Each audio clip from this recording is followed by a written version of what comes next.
Espiritu Santo. Amen.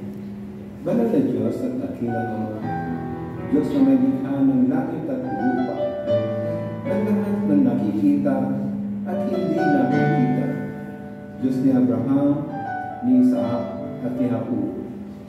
Muli, sa hapong ito at sa dakong ito, patuloy ka namin pinupuri at sinasamba sa Espiritu at katotohanan.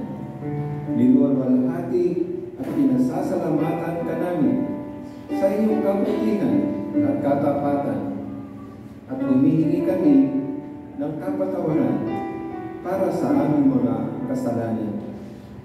Abutin niyo po kami ng inyong mahabagin at mapagpalang kamay, upang ang lahat ng may karamdaman at may sakit ay iyon na pong ganap na pagalingin. Ang lahat ng naghihina at nalulumbay ay inyo nang palakasin at patatagin. Ang lahat ng aming pangangailangan ay inyo pong punuin. Pagpalain niyo po kami lahat na nandirito sa inyong banal na harapan. Pagpalain din po ang lahat ng tumugon sa inyong panawagan at makikinig ng inyong mabuting balita.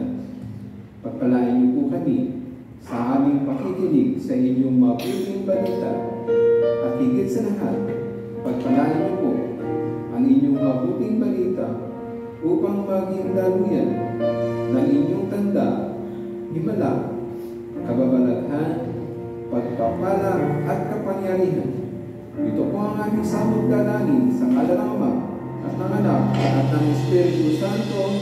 Amen. Ating purihin ang Diyos na